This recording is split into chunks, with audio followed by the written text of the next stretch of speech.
Oh, hello there. I am the Ronin Pawn, and this is a twitch.tv/Ronin Pawn livestream on twitch.tv/Ronin Pawn. Welcome to it. I thought we'd have some calming music to start with, because the stories that I'll be telling today are not calming. So let's all enjoy the peace just before... Did you hear it in the song? Did you hear that? These are minor notes. They're better than the angry notes we'll be getting to soon. Ronin Pawn, what's that song? This song is, what is this song? It's L'air de Gymnopedia Bidibadoobaduba. L'air Gymnopedia. Possibly by someone called Brightband.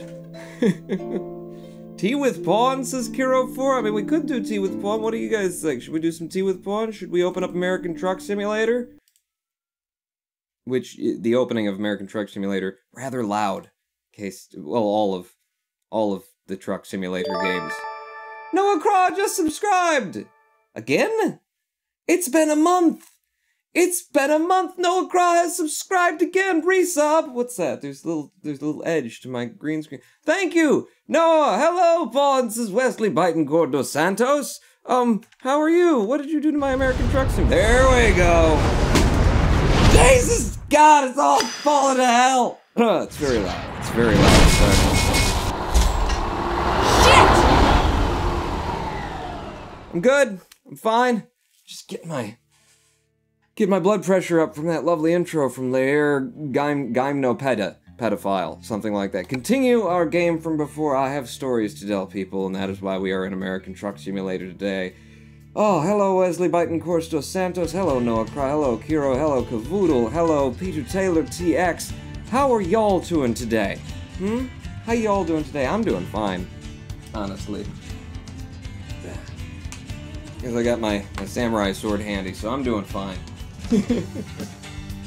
Hey there, this is Synapse49. I really can't be spending my money on this, but who cares? I spent my 10 seconds of Spotlight. No, you didn't, Noah. You get another 10 seconds. You get many seconds.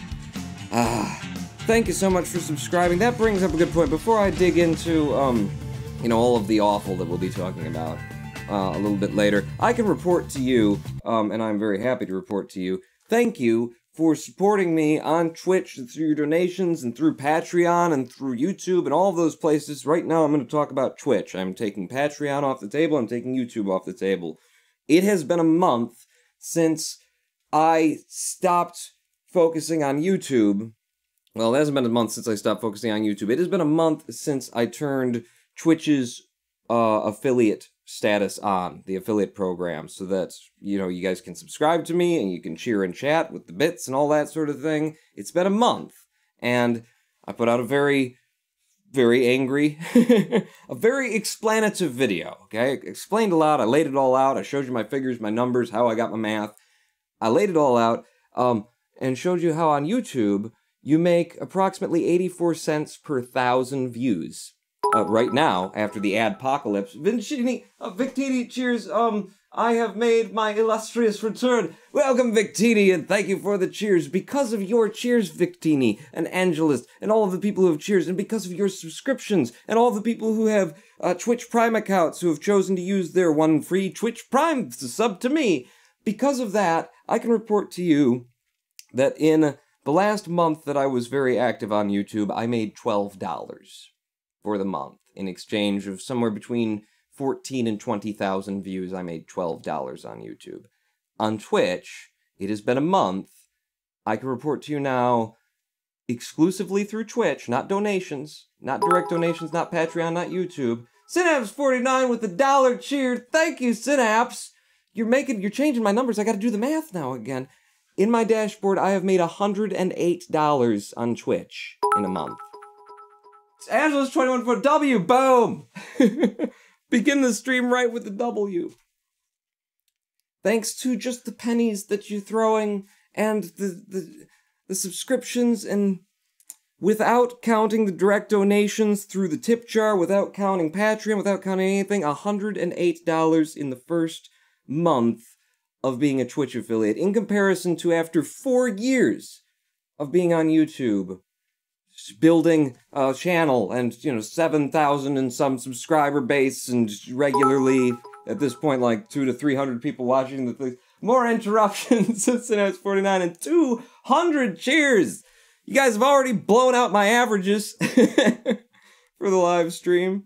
After all of that time and effort on YouTube, trying to build a community and build a platform and build, a way to sustain myself and support myself, $12, first month as an affiliate on Twitch, with an audience. Bravo, says Kiro4 with 300 cheers! Thank you! With an audience that averages like 25 people across the whole stream. From beginning to end, they give me my averages, somewhere between 20 and 25. Welcome to the Twitch era of Ronin Pawn. YouTube is a failing thing. It doesn't work. By the way, if you haven't seen, Dan Hardcastle of Nerd Cubed is taking a month off of YouTube because of this very thing. Because of this very issue. And he released a video and said, you can't take a month off of YouTube because when you come back, the audience won't be there, you won't be relevant to the search algorithm, you cannot take time off from YouTube. He said, fuck it. This platform is ridiculous, this website sucks, it's too much stress, it's affecting my physical and mental health, and I'm like, I am so with you. Dan, I am so with you. Dan Nerd Cubed, one of two people whom I attribute inspiring me to even launch onto YouTube in the first place. Him and Harvey, HSC Gaming, watching them, he has followed suit. I'm not saying that he's not going back to YouTube, he'll be back to YouTube, but he's taking a month off, which is something you can't do. He's been doing it for 8 years. I don't blame you, Dan. I've been doing it half the time and I got out a month before you. Huh? Hey, you're a dude again, nice. Yes, I only have a base level of makeup to make myself, the cracks in my face go away a little bit. I didn't put on the full, drag makeup. He has a fantastic subreddit, says Cavoodle. He's a great guy. He's a great guy. I'm sure a lot of people think he's a dick or something, but I love him. Welcome to American Truck Simulator, people. We will get on the road, we'll take a job. I have so much to tell you. I have so many stories to convey from the road. I have to do quick jobs, don't I? Did I finish the job from before? I think we got towed in and then I finished it. Yeah. I need a job. Where am I? Where am I right now? Where does it say in the interface? Because I have no idea. It's been a minute since we played last. Where am I? World map. Show me where I am. I'm outside of Reno. I'm outside of Reno. Okay. I've explored 6.64% of the map. Let's go to the job market. Let's get a quick job in the Reno vicinity. From here to where? Back to San Fran? I don't want to go to California if I can avoid it. It's a really weird economy out there. I'm gonna go to Pioche, Nevada, carrying what? Pioche. That can't be the way that they say that. What am I carrying on that? Reservoir tank. Yeah, that'll work out great for us. Okay, last time I ran out of gas on the side of the highway. I had to be towed in. I made a post on the NerdCube subreddit, says Victini, laying out a plan to post one video of his for a month until he returns. It's just a big celebration of his channel and a way for us to show support. It's pretty popular right now, sitting at about 300 upvotes. Noah spent... Wait, okay. And then Noah... Now you guys have got me going. Synapse49, can you cheer him this? I want to talk merch after stream because he doesn't read chat because he won't get pennies. It's not why I don't read chat. I've got stories to tell and a game to manage. Noah spent all his money on subscribing so he can't cheer to read his chat comment about merch. Personally, I wouldn't bother reading them, lol. Thank you for cheering on his behalf, Angelus. Hey, see that bright white dot in Central California? That's where I live, says Victini. Oh, really? How do I start the car? I've got to get on the road. I have so many stories to tell. So many things that need to be with the... can I take another view here? I've never gotten out of the truck and had this view in American Truck Simulator. Man, it's so fancy and shiny, and now we're at 1080-60 for this road trip. This is going to be so good. So I just pull forward and out and then follow my thingamajigger, take... Whoa! Slow the mouse movements down. Alright, I think I can just cut this hard and go out and around this way. Just go straight out, pawn. Damn. Damn, it's dark. I imagine there's an exit somewhere here. There's not an exit. There's the... Did I hit a thing? I may have hit a thing. Wow, just great way to start. Come on, just straighten it out a little bit, and then I'll swing it a little bit wider this time. He just didn't answer, says, what? And he still doesn't read it. Says Noah Cross. I read about the thing with this, which we need to talk about this. I'm stuck on a post, Noah, and it's all your fault. We need to talk about the merch store. I will talk to you about the City of Detroit Police Department and the state of 911 dispatch and why, if you live in this county, just get yourself a gun. And then later we'll talk about the merch store. No. Cheer 5, don't text or read text while driving, pawn. Okay. How do they... Man, the difficulty level between Euro Truck and American Truck Simulator has upped significantly. I can't get... Oh, good, okay, I don't know what happened there. I'm out. I need to go... What? Right. That's left. Go right. Okay, I don't see any headlights coming that way, and I'm in the country that I'm familiar with, so I know that we drive on the right side of the road. It's a red light here, but I'm turning right on red, which is legal, as long as you check. I forgot to check, but then I checked. We're good, and I'm gonna have to be turning right up here, so I'll get in this lane. Okay, we're good. Cape 1, hold on, I'm gonna start up City Skylines, and then you can talk, says no. I'm a bee. I can't remember, what is the song that had all that I'm a bee stuff in it? I heard it at the club, you know, like 10 years ago or whenever that was relevant, and lately it's been stuck in my head. I'm a bee. I'm a bee. And then he says I'm a bee, and then it's just stuck in there again. Thanks, Noah. Cape 1. I'm a bee, says Noah Cross. Yes, you're a bee. You pollinate me. Wait, no, don't. I will tell you the story of the police department in Detroit and why I didn't live stream between last, Wednesday and today, and I didn't manage to edit anything. Some of it has to do with positive, uplifting things. Angelus cheers the Black Eyed Peas. I'm a bee. Oh, really? That's... You would have thought I could have looked that up. Some of it has to do with a positive thing. My father wants to move in with me. Suck my... See, now, if we had police like that in Detroit... If only we had police like that in Detroit. My father wants to move into my house. And that works out great for a man who has fatigue issues like I do, because this house needs a lot of work. And with the purchase of the house, I spent over $9,000 in collecting all the things that I would need to get the house to the condition that I wanted to get it to over time. I already have pretty much everything in the house that I wanted to do, but life and fatigue and matters as such have prevented me from actually taking all of the equipment that I purchased and, doing a damn thing with it. So basically the house is just full of projects to make the house better, and my dad wants to move in with me. He has a mobile home that he purchased for $100. He very much followed my formula there. Well, no, I mean, I followed his formula because he did that first, but he had a mobile home he purchased for $100 that needed a lot of work. He made it livable. He doesn't want to live there anymore for reasons that I won't go into, but he just doesn't want to work. He doesn't want to live there anymore, and he would like to live with me, and I am quite happy. I think I gotta go under this overpass and then turn left. I'm quite happy to have him here if he wants to be here, because it will help me a lot. I mean, I have literally called friends to come and help me do my grocery shopping. I called my buddy Greg the last time I had to go grocery shopping and said, hey, I haven't had food in the house for like a week. I've been going through all of my noodles and my peanut butter. I need to do the shopping. I don't have the physical or mental energy.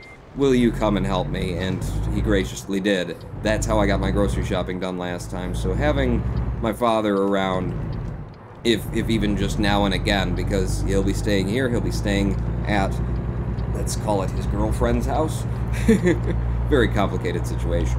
But it's going to be of great help to me. It's going to help him out. It's something that he wants to do. He wants to be a little bit more free as he enters his retirement and not be tacked down to places. And so, a lot of the reason why I got so little done this week, not a lot of it, some of it has to do with he's been coming out and he's been bringing loads of goodies, loads of things to the house, dropping it off in preparation for him to actually, oh crap, I didn't check my mirrors, I didn't realize the lane was ending, in preparation for him to move in, and we've been doing some big projects around the house. He's been doing the heavy lifting and I've just been helping. Your father, the pawn's personal assistant, Papa Pawn, we call him. Angeles. We're gonna call him Papa Pawn. Maybe we can do some, you know, Papa Pawn streams. Papa Pawn videos. I'll follow Dan Hardcastle, I'll follow Nerd Cube's formula, and get my dad involved here. Then he can get a channel that actually has subscribers. No. He's telling a story. Why did it say rainbows? Did it say rainbows? Why did it change assistant to rainbow? Did it change assistant to rainbow? It's the power of magic. It's the power of imagination. It's in a book. Take a look. The Reading Rainbow. So that's a good thing, and we've been doing a lot of work. Some of the work that we did is the west-facing wall of my house had 2 broken windows, and it has had for a very long time. And those windows, they weren't letting water in, and I put a cardboard sheet and duct tape over them, and, you know, I did some stuff to make sure that it was okay-ish. But they needed to be replaced, so he came over, and one day we tore the windows out of the wall, and then we framed the wall back in. Are you kidding me? Oh, Jesus, don't look to your right. Are you kidding me that you're going fast? What are you doing, huh? I'm just following his speed. Or are we all following a truck ahead? I should probably be in the lane for trucks then. I'm gonna put my signal on, wait for the guy who's on my right to draw back. Drop back. Drop back, I'm just gonna move over on you. There we go, you dick. You see a big truck with your turn signal on, get the F out my way. We knocked the windows out. Okay. Victini, cheers. More free money for you, Pawn, my favorite kind. Thank you, Victini. Victini? Thank you. Oh, I gotta get off now. It's so hard to tell stories. It's so hard to tell stories and play games. So he's coming to move in. We knocked the windows out of the wall. We framed the wall in. And now there's even drywall on the wall. It all needs to be... Damn it! It all needs to be, like, puttied and then sanded and then... Go! I will push you out of my... If you're just gonna sit there... What, do you want to exchange information? Alright, come out. Come out to the side. Come here. I'll have a talk with you. There you go. Just gonna look at the damage. There was nothing. It was a love tap from a vehicle that's many, many tons. So, you know, a love tap probably did a significant amount of damage to your little Mazda Miata or whatever you're driving there. It's nothing, okay? Insurance will cover it. Just don't tell them it happened in a parking lot, and then they won't charge me for it. Okay, no stop sign, then go, Paul, and go very fast. There's not gonna be cops out on a dirt desert road in the middle of the morning. At least if you were in Detroit, then there certainly wouldn't be cops around, because that would be helpful. What is that? Is that a deer? No, it's not a deer. It's a post. Okay, don't hit the deer. I wasn't gonna hit the deer. Here. So we patched in that wall. He hung vinyl siding that I got when I purchased the house. There were 2 full packs of vinyl siding in my garage when I bought the house. So he put those up. It took him a day and a half, but he did the entire back of my house now in vinyl siding. It looks so much better. I mean, the public-facing walls, as is the trend in Detroit, you do the public-facing walls of your house in vinyl siding. Someone did that before I bought it. So it looks fine from the street. I mean, it looks fine from the street. From the back, nobody ever bothered doing it because it's not, you know, it's not a public-facing wall. You do that last. So now we've done it.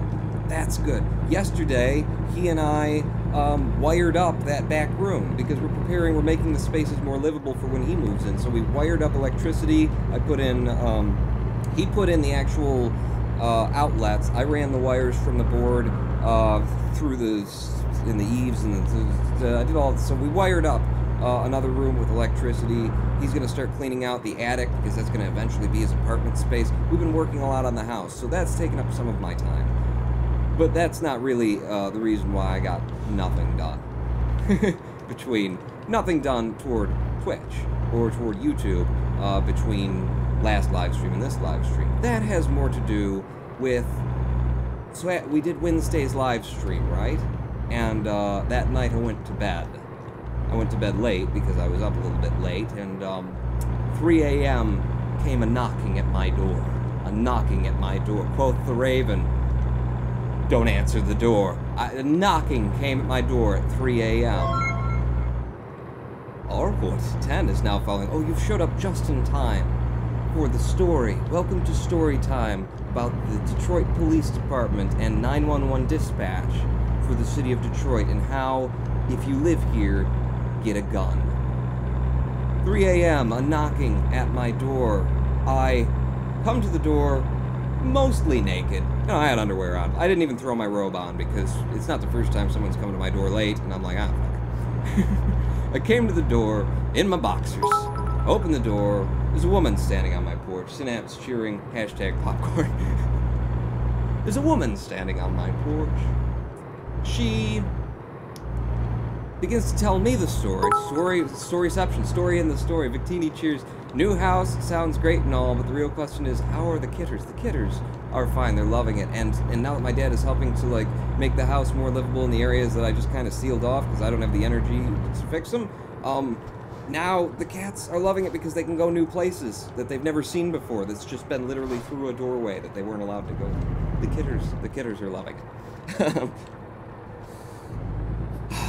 Storyception, story within a story. She tells me the story of how moments ago she threw herself through a window at the house that is across the street. It's kitty quarter to mine, sort of. I can see it from my front porch. She threw herself through the glass window in order to escape her, as she continued to put it, ex-boyfriend, because she decided it's done.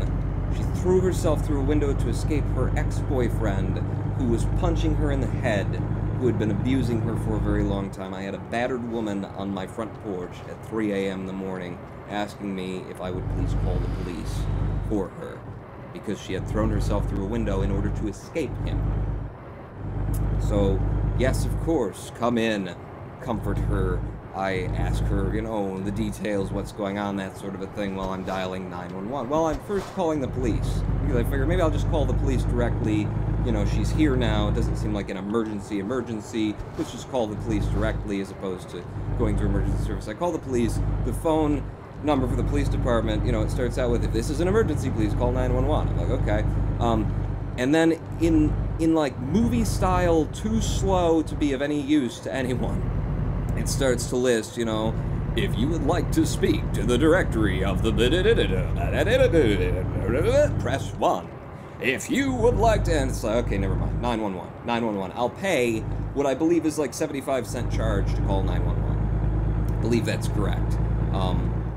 There's some amount of quarters per times you call 911. It just shows up on your phone bill every time you call it because it's an emergency services line, and I don't know, they can get the money or they want to discourage people from calling when it's not a real emergency, whatever. It's call 911. So I call 911. I tell them she's, you know, battered woman here. She showed me like cuts from jumping through the window. She's got bruises on her elbow, and she's got cuts and bruises. She is a battered woman, having escaped through a window. She's like 5 doors down from the house at this point because she came to my house, which she came to because one day she was walking by and we had an exchange while I was on my porch. Just, you know, hello, how you doing, that sort of a thing. So apparently she picked mine out of all of the houses in the middle of the night to run to, so apparently the brief exchange that we had noticed me pawn, says Mr. Higgytech. Thank you for the cheers, Mr. Higgytech. Well noticed. She came to my house of all houses, so apparently I'm the kindest person on the block because we exchanged some pleasantries at some point. I'm going around these bastards, although they are keeping me honest and I'm not, you know, speeding, which is a good thing. How are we doing on gasoline? Half in the tank. Good. We're going to need more for this story, let me tell you. So she comes to my house, I call 911 for her, I explain the situation to them, battered woman, she's in my house, she came to my house for asylum. You know, fella's still in the house across the street. She's telling me that he's got, like, he was on parole from a prison sentence where he did 20 years, and take these, you know, all with grains of salt. Who knows? Who knows? Because, you know, she was a very dramatic sort, and she could be, you know, embellishing stories and that sort of a thing. But this is the story she's telling me, so, you know, I convey to them that this is what she's telling me, and I you know, ask 911 to come, send the police. Okay, will do, bye-bye. Bye-bye. So we sit there for, say, 15 to 20 minutes. She doesn't want to just sit in my house and wait. She wants to be on the porch because she wants to know if he's coming out the door, and that's a bad idea, and I'm saying, no, let's just stay in here. If he sees you out there milling about, he's going to come over. But, very dramatic sort. I couldn't control her. I couldn't make her not. So if she's gonna go out on the porch, I'm gonna go out on the porch. She wants to be able to watch his front door to see if he's coming, because he's a violent man, and she wants to know. So we're on the porch. We're in the house. We're on the porch. I would say, okay, not turning that way. I would say 20 minutes pass. No police. So I call 911 again. Did I call 911 again? It's very hard to recall the order of the story because, as you will soon learn, it becomes crazier as time goes on. I'm going to say that I called 911 again, okay? In that span of time, just because we waited so long and no one came, and it's like, you know, we know there's an angry guy in the other house and she just left, and if you know anything about abusive relationships, which you don't have to have been in one to know it, because it's in the cultural zeitgeist now, isn't it? To understand, like, battered woman syndrome. I mean, I understand it. I understand the mindset behind that. I understand the like, I love this person and I don't want to do them harm, but they're hurting me, but maybe they can, you know, he needs help and maybe I can change him, and like, all of that stuff, which is ridiculous and it doesn't work. And if you're a battered person, just get the F out, cut all ties, move on. There are shelters that will take you in that have been constructed from people who were in exactly your situation and who managed to get out probably because someone reached in and helped them in the middle of the night at 3 a.m. to break them out of a cycle of violence. Go to a shelter. They will take you in. They are there just for that purpose. Angela Shears, how can it cost to call the emergency services? What if you're bleeding out and don't have money on your cellular phone? You die for not having 75 cents? Glad 999 is free. It doesn't prevent you from calling it. It just means that it will come on a bill. Whatever phone you call from, it will come on the bill. I've seen it on bills before when 911 has been called, so I believe that's how it works in this country. Anyway, so I'm going to presume in the story at this point I have called 911 twice. I don't need more gas, do I? No, you're still close to half a tank. I called them again to say, you know, we called before, police haven't come, you know, this guy across the street, he's, you know, he could come over at any time, please send someone out. Okay, will do. Bye-bye. Hang up again. So, I'm going to say at this point in the story, I may be getting the facts out of order, but I'm going to say at this point in the story, fella comes walking over from the house with a baseball bat in hand. He's walking at my house. We're inside at this point because I've, you know, been trying to get her to go inside. I managed to get her back inside for a little bit. We happen to be inside. He comes walking over with a baseball bat in hand. He's now stood in front of my house on the sidewalk with a baseball bat, shouting in, "Did you really call the cops on me?" And at this point, I have managed to get the police on the phone again. Victini cheering, "You ought to visit Bakersfield if you can." I'll wave as you pass. Thank you for the cheers. I've called the police again, and his timing is excellent when the time that he has come over and the time that I have the police on the phone, because I have the police on speakerphone. It's sitting right there. I'm looking through the window at him standing on the sidewalk in front of my house, and just as he says, "Did you really call the police on me?" I say through the window and to the phone loudly so they can both hear my address. I say my address out loud, and then he knows what we're doing, and he, like, you know, cusses and turns and starts walking back to his house. Well, it's not really his house because it turns out they're both squatting there, as she would tell me over the course of the night. But he heads back, he heads away from my house. So, here I sit now, on the phone with the police for at least the third time, giving them my address, and now I am literally telling them the story as it's happening over the phone. They can hear it, it's on speakerphone. There's a man outside my house with a baseball bat who has just beaten a woman who has come to my door at 3 a.m. seeking asylum. We called a half an hour, 35 minutes ago. No one has come, and now he has ventured out into the night to do God knows what, but I know he's at my front door, where she is, with a baseball bat, and I am what is standing between her and her assailant with a baseball bat. Could you please send someone out now? Will do. Bye-bye. 20 minutes later, I'm calling various police departments directly now. I've stopped calling 911 because it's not working. So, first idea, I call Hamtramck Police Department because I am... Yeah, screw it. I'm gonna go right around, baby, like a record, round. I am just on the edge. My mailing address, technically... Oh, no, I'm fine. My mailing address, technically... Is that the cops? No, that's him. My mailing address technically is on the books where it could be in Hamtramck, it could be in Detroit. I am that close to the border that no one's quite sure. I've changed it to Detroit everywhere that I can. But apparently this area of town used to at one point be the dominion of Hamtramck, and is no longer. So I call the Hamtramck Police Department because Hamtramck is a city in a city. Its borders, it is inside Detroit, there is Hamtramck. Hamtramck is a 2-square-mile town. And in that 2-square-mile town, they have their own police department, they have their own fire department, they have their own, city council and mayor and everything. They became a city, probably to escape Detroit, while still being within Detroit. And their police department and fire department is very responsive because their coverage area is 2 square miles, and they are funded by a very small, very tight community.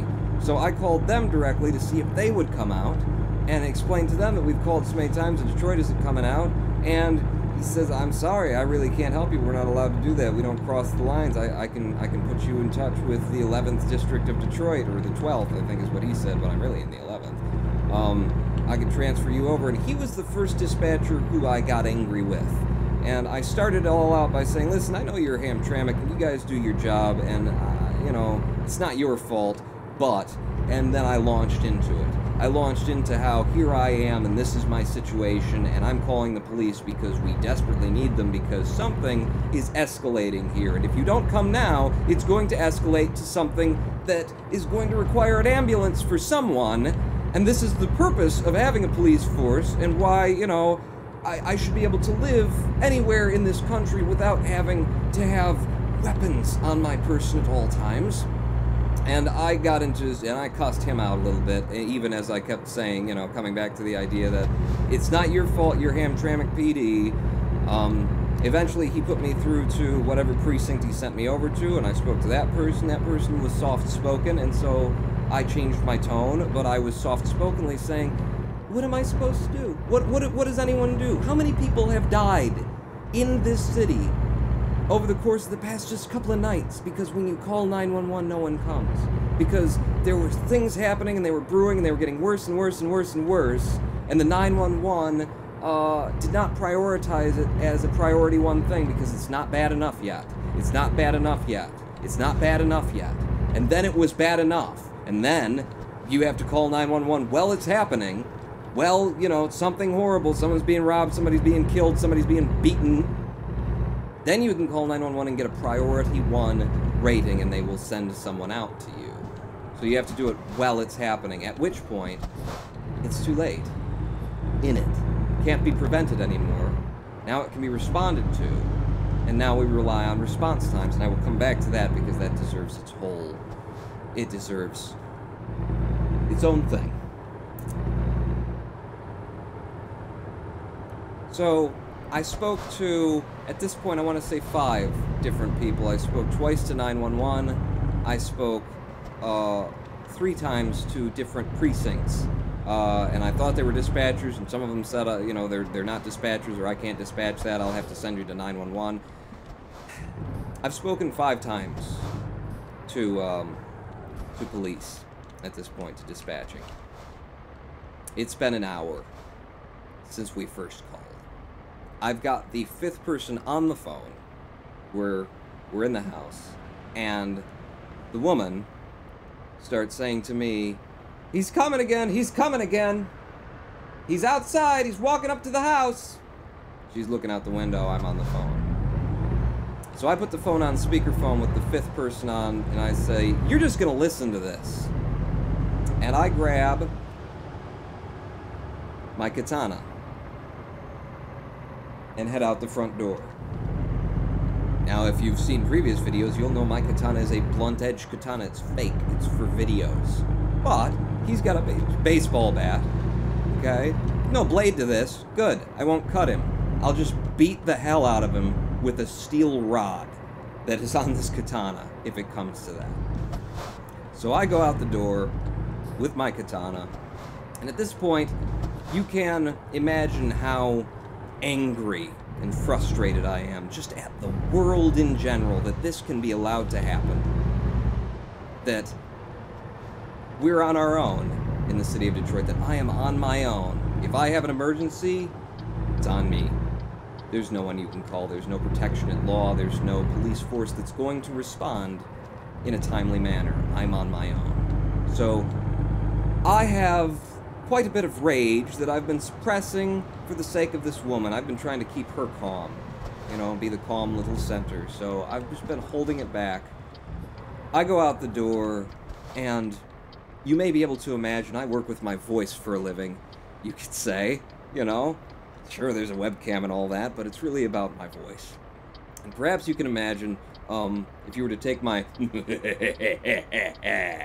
my little evil cackle there, and make me actually angry, and take away the evil cackle and replace it with profanity.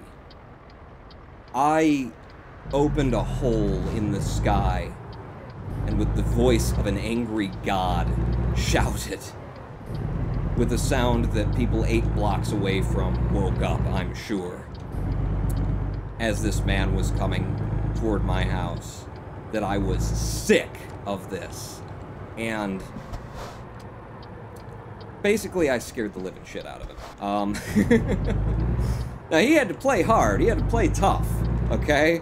But when we went toe-to-toe, when he finally, like, walked up to me, which he went suddenly a more circuitous route. He was coming toward me in front of my house, and then he decided maybe I'll just walk in the street when he heard that. When we went toe-to-toe, he refused to make eye contact with me. His posture was one of weakness. He was scared as hell, and we went toe-to-toe, and we were, I don't even care. Screw you, police, you weren't there for me. We went toe-to-toe in terms of a face-off in the street, where he's walking back and forth in front of my house, and I'm walking back and forth between him and my house. Because at this point, you might be saying, why aren't you just, like, inside locking the doors and just hunker down, Pawn? Just, you know, wait until the police come. First off, the police aren't coming. We already know that, so that's out. But in terms of just hunkering down and your life isn't worth it and all that kind of stuff, he's got a baseball bat, okay? So, I've got a sword. As far as he knows, it's a real sword. At least as far as he knows. I feel we're evenly matched, and the thing is, my property is on the line here. The man's got a baseball bat. This is the second time returning, okay? Over the course of this hour, this has been a study of psychology and sociology to me. I've been talking to this woman, I've been finding out things about him, I've been finding out things about her, and I'm looking at this situation from the perspective of, like, angry, abusive man batters woman, she escapes, he comes after her with a baseball bat after half an hour. He had to talk himself up to that, if you think about it. Angela's cheering, he brought a baseball bat to a blunt katana fight.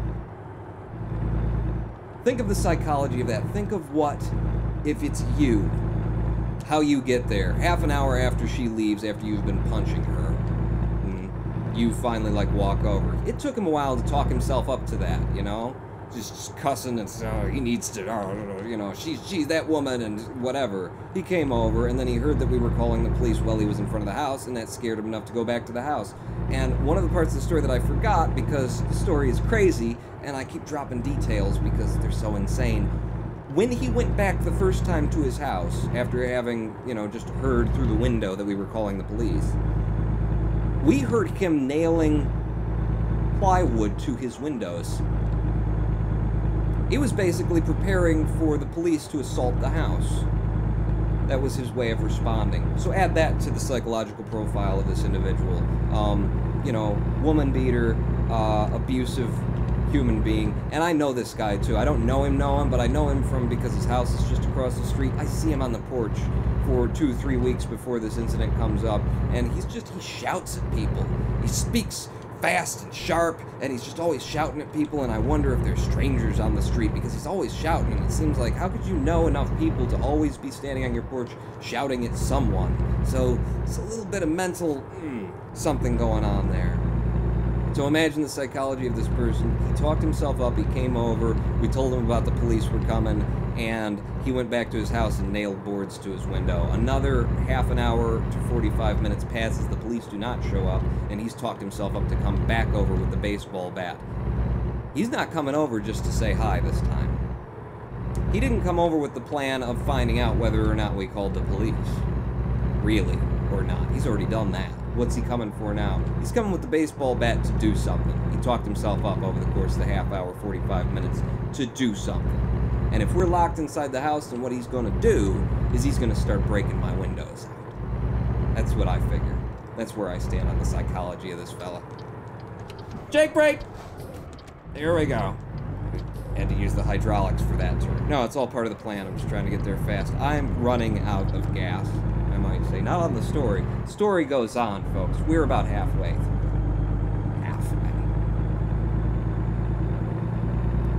So, yeah, I confronted him in the street. I scared the living shit out of him in the first place with the voice of God. And then we went toe-to-toe, and he walked back and forth, refused to make eye contact with me, weak posture. He's repeating the same words over and over again. You know how these, I mean, maybe you don't know. Maybe you have the luxury of not knowing. But this is how these things go, you know? The fella starts just shouting at you. I'm gonna say let's play it safe. Teleport me. Head toward the red flag on your map. It's gonna be an easier place to put it this way. Okay. Lovely. This is what I'm talking about. Right here. Just park it up like that, and you guys can park it yourself. We've tried it the other way. I don't want anything. What? No. I was there. There we go. T. Put the thing down.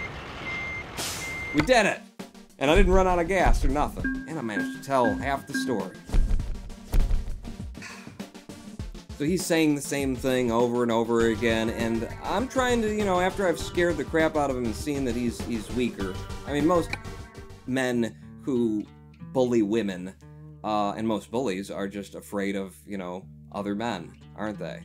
Especially when somebody comes to you with a katana shouting with the voice of God, then you might be a little bit afraid. I'm gonna take the long distance there. We went toe-to-toe. I held him at basically the end of my sheath. Held him out there with this to the side because I was hoping he wouldn't notice that it wasn't actually a sharpened blade, which he didn't. And I started to try and talk him down. Started to try and get him to come to grips with the fact that you're responsible for some of this. You gotta own this, you know? I tried to make connection to him, and as I'm making a connection to him, I keep inching closer and closer to him. Because he's already afraid of me. So I'm inching closer and closer to see if he's gonna become vulnerable and drop some of the machismo. Or whatever else is gonna happen, because he's afraid of me and I'm not at this point. I'm running on adrenaline, and it definitely wasn't fear. So, I'm inching closer and closer to him, getting closer and closer, saying, you gotta own some of this, man, that kind of thing. And basically, he decided he was gonna go back. He was gonna go back home. He definitely did not drop, become vulnerable. He just, you know, kept on the hard, tough act and kept shouting, you know, angry words toward me, but he walked off. So I scared him away from my house. The police were on the line when it all started. I left them on speakerphone. I said, you're going to listen to this. When I came back, they weren't there anymore. They hung up on me. The police did not come.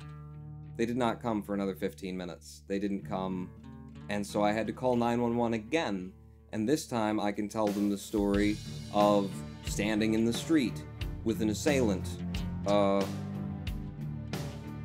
in front of my house, and I'm defending my house and this woman who's locked inside my house while this is all going on for her protection because the police refused to come. And of course the 911 operator is talking to me like, well, why would you put yourself in that situation? Just lock yourself in the house. I said, I'm going to defend my property. He came back second time with a baseball bat. He's going to start breaking my shit. I'm not going to allow that. And you guys should have been here. And so I finally got a 911 operator who decided that she was going to give me priority 1 status, which meant waiting another 12 to 15 minutes. But they actually showed up after that call. They actually showed up. The police finally got here. And you know what? I think, even though we're not there yet, let's take a midstream break, because that is actually, it's half of the total length of the story, but it's just 1/3 of the story's parts. That's Act 1. We will be moving into Act 2 after we come back from a brief 7-minute break, in which I tell you how the Detroit police failed, once they arrived, completely to be of any use, and showed a complete and total ignorance to the situation, and a lack of empathy, a lack of understanding for the battered woman, and for the situation that they were leaving her in. I will tell you part 2, the tale of Pawn, his sword, and the woman beater, after the break. Stay with us. 7 minutes. Angelus cheers. Pawn, you seem to have a great business opportunity, private security force for your area. I am the police. I'm Batman for this area, you know? That woman couldn't call the police and get any help. I did, for her. She didn't get any. If you need help and you're in Detroit, come to my house, because that's the best you're going to do. Yeah. No. Yeah. Let's start out with evil swords digging a hole, which I've been doing to freedom. Back in 7 minutes. Don't go anywhere. You don't want to miss part 2 on Not Out.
Gentlemen, take a seat. A matter here is incomplete.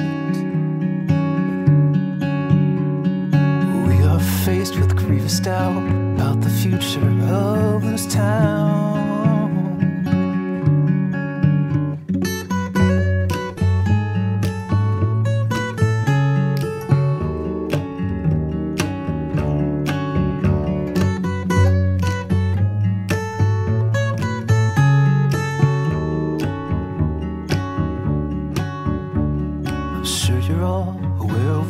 Our sources on the street are hearing.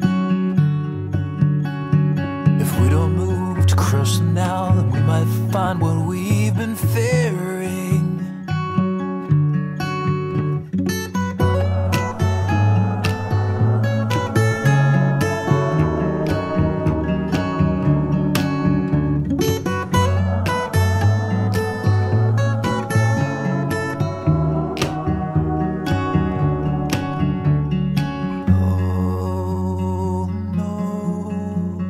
Charter must be stopped. Oh no, the leaders must be dropped. Oh no, the charter must be stopped. Hello, I am the Ronin Pawn, and welcome back to a Twitch.tv live stream. We all know what we've got to do. By any means, it's up to you. Because you are alone in the city of Detroit. It's up to you. Welcome back to a Twitch.tv live stream with twitch.tv/RoninPawn on roninpawn.twitch.something. Oh God, what? Pawn, take off the wig for a bit, says Mr. Higgytick. But I combed it and everything. I've got it so nice. And I did the makeup. The makeup just covers, you know, where you could... No, I don't wanna. I've got important stories to tell, and I require the hat of the Ronin Pawn. The headpiece. Come, move over to Europe. Things like that do not happen over here. I know. You guys have, like... When you have events that would barely make the local news, it's world news, because... Wow. Just across the river... because we're in Detroit here. Well, Windsor is just across the river. Canada. Windsor has, in terms of, like, gun-related deaths per year, 1? 2 on average? And they're just over the river. We can go there. We visit there. I got my license. I don't even have a passport. My license has a little thing in it. You just give it to the license. Hi, I'd like to go to Windsor today. Somehow, on that side of the river, things like this never happen. Looney700 has subscribed. Thank you, Looney700. And thank you, Noah Crow, for subscribing. And thank you all for your bits, and your cheers, and your donations. And for supporting me in a way that my police force does not do.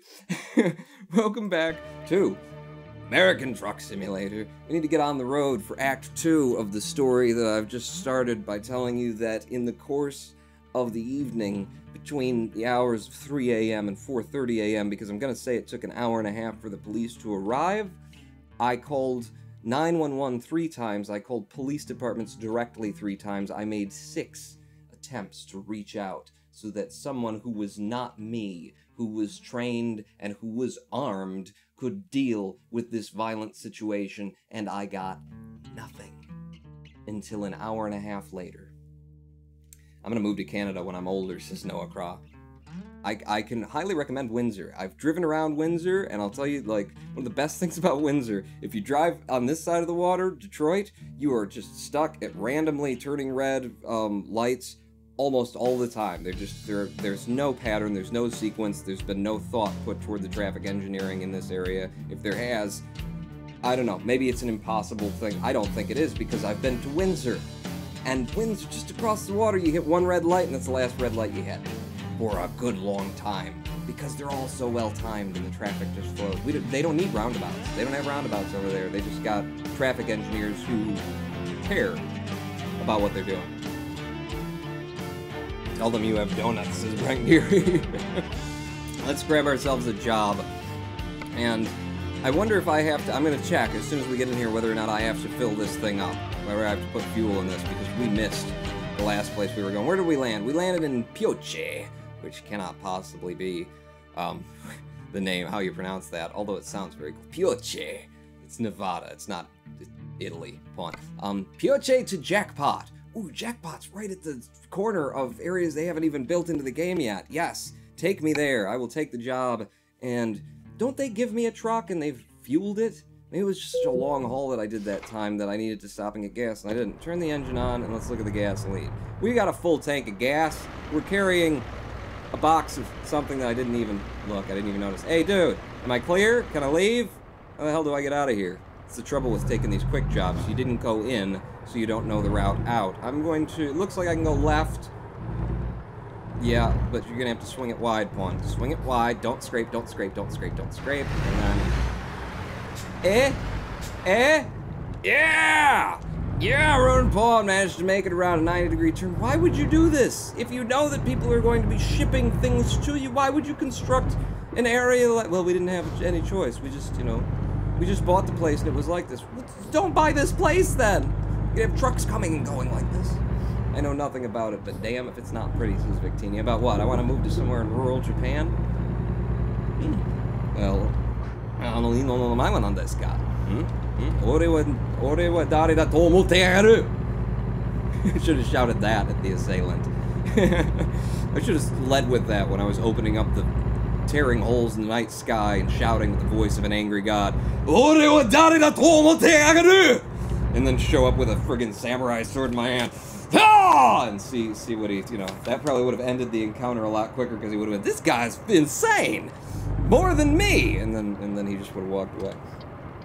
He did walk away, nonetheless, even without shouting, Ore wa dare da to omotte yagaru, which loosely translates to, who the hell do you think I am? And then I picked up from, Tengen Topin Guren Lagen. Nobody wants to battle an insane guy. That's my only hope in the city of Detroit. Be crazier than the guy who's across from me. We're on the road, and we can begin Act 2 of the tale of the battered woman whom the city of Detroit failed to protect or help in the slightest, and left it to me. I've been deputized, officially, by the absence of the police in this city to enforce the law. The city doesn't need heroes, it needs villains, and I'm an excellent villain. Pawn shouts and pulls sword, other guy pulls gun and shoots him, says Caboodle. Yes, could go that way. Absolutely could go that way, which is why I exited with the sword, not my fake gun, my airsoft gun. That's the thing, is in this situation, let me just step back and say, in my youth, I liked knives. For some reason. Oh, slow down. That was a cop. I don't know what the speed limit is. Well, you just look. It's 70? I can go 70 in Nevada in a truck? Oh, let's open her up, Pawn. In my youth, I liked knives. I started selling knives on eBay. I mean, I wasn't like a big knife guy, but I don't know. I think I got into knives because I wanted to sell them on eBay. I saw that there was like a deal. You could like buy a massive amount of knives for real cheap and then split them up into like kits and sell them on eBay. I sold a lot of knives to a lot of people on eBay in my youth. Weird history I have. Put all this stuff together in a book. Be like, no, not the same person. And yes, the same person. So I like knives, so I picked out, you know, one of the ones that I liked the most out of the kits, and I kept it on my person, and I got very good at, you know, fiddling with it and twiddling with it, because it's kind of fun, and I learned how to throw knives, well, throw the knife that I carried anyway. That's another cop, but we're still under the speed limit. I'm gonna actually hit cruise control right there. Yeah, it's 66, that'll be safe. So, yeah, knives. I used to carry one, and one day I was riding my bike, because I liked to ride my bike. I would ride my bike to work as opposed to drive. And I was riding my bike, and a guy, like, drove up really fast on me and then, like, blew his horn. I was doing absolutely nothing. He just blew his horn. He was just screwing with me. I'm on a bike. He's got a big 4x4 truck and a big horn on it. Victini. Free money, free money! Tithing to the local samurai, says Victini. Thank you. We will use all funds donated to Throat and Pawn will be used to establish the samurai Protection Agency of the city of Detroit, the SPOD, the SPOD, the SPOD. Since the police aren't there for you, we'll be there for you. Wow, this can't be. Really? It's still 70 on these winding roads? Okay, speed it up, Vaughn. You're doing fine. I thought it had to have slowed down. Cruise control, back in place. Is it in place? I hit C twice. I don't think it's in place. Hit C again. Oh, no, now it's 30. Okay. It's a dirty 30. All right, I'm going to have to be in the right lane up here. Slow down to 30, hit cruise, and then good. We're doing fine. Thank God I haven't had to sleep yet. What was I saying? Something about the S-Pod?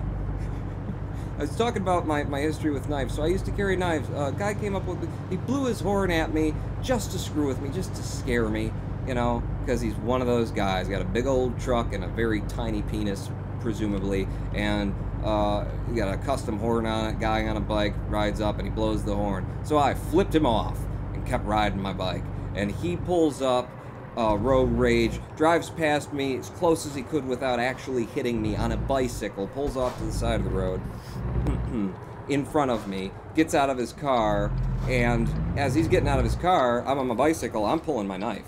And I'm not, like, brandishing it. I'm pulling my knife, I'm flipping it out, and now I've got it hidden in my hand because lunatic, on the road, crazy guy, small penis, big truck, something to be worried about, and I am. This is still red, you know, so you can turn, but... is it a left turn time right now? I'm gonna... Okay, he's swinging, so I'm gonna go. Alright? I'm gonna go. Yes, sir. And this main road there. Okay. So I get my knife out, I've got it tucked away in my hand because guy just pulled off to the side of the road. I'm gonna be ready to defend myself. He, you know, starts cussing and shouting and stuff and saying, "Oh, you flip it off!" and stuff like that, being basically a guy with a small penis and a large truck. And, I'm just riding past. I'm just trying to ride past him at this point. I don't think I was even confronting him back then. I wasn't quite as ballsy as to grab a samurai sword and meet him in front of my house in my youth. I was just trying to drive by him. And he sees that I've got the knife tucked in my hand against the handlebars. Is this a train? Oh, there's a train passing. So he sees that. So he goes, "Oh, you got a knife, do you?" And he goes back into his truck. As I'm driving past, he gets back in his truck and he pulls ahead of me again and comes out, and this time he comes out with something.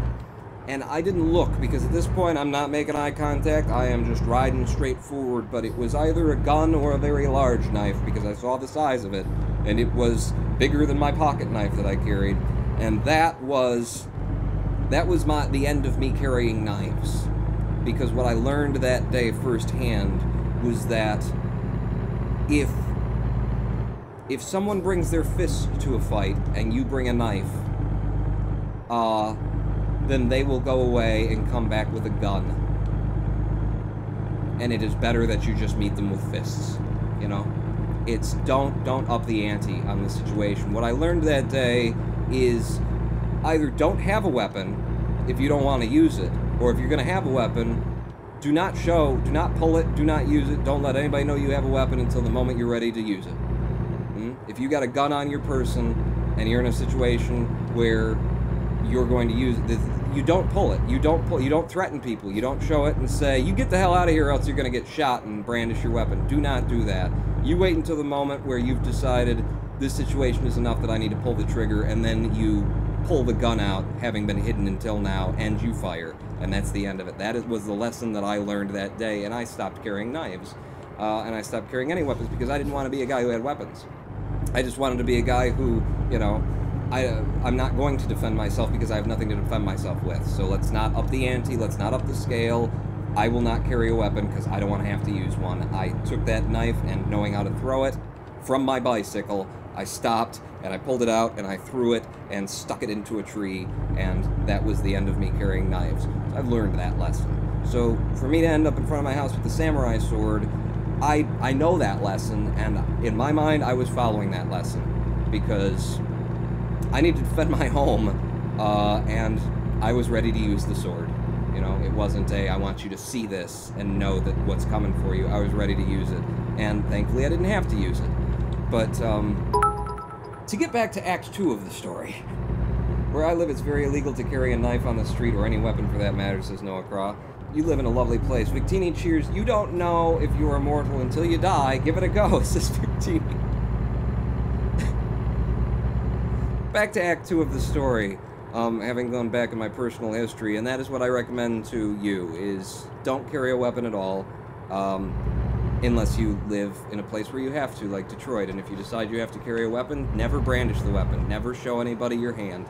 You don't have it, you don't have it, you don't have it until the moment that you've decided that you're going to use it. And then you have it, and then it's used, and that's it. Act 2 of the story, where we left off. The police had finally arrived after an hour and a half since the first time I called 911. Battered woman in my house defending against a crazy guy with baseball bat who had just beaten her. She had to throw herself out through a glass window to get away from him. Came to my house seeking asylum and received it. Hour and a half later, cops finally arrived. The two police officers pull up, and I have what I'm going to call Tweedle dumb and Tweedle dipshit. These two police officers barely, like, dressed properly. They are just all, it's hanging out all over the place, and they look like they are on a depressant. They look stoned to me. Okay. Jesus God. It's just checking my fuel to see if I should stop. I shouldn't stop.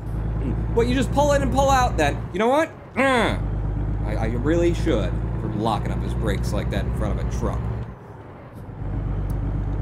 Tweedledum and Tweedledipshit, oh, I gotta swing a left, are finally on the scene. They come out of the car that they pulled up. First off, they drive past our road and have to turn around. So they miss the road, turn around in the middle of the street, come back, and they roll up at precisely 0.8 miles per hour from the end of my street, which is, you know, at 0.8 miles per hour, it took them 30 seconds to get to us. They're rolling up incredibly slow, which, okay, sure, you know, maybe it's just the way you do. You know, you're looking, you're checking, you're shining lights around. They weren't shining lights around. And when they got out of the car, I don't think they were rolling up that way, because I think they were going, oh man, I really don't want to do this. We just got high.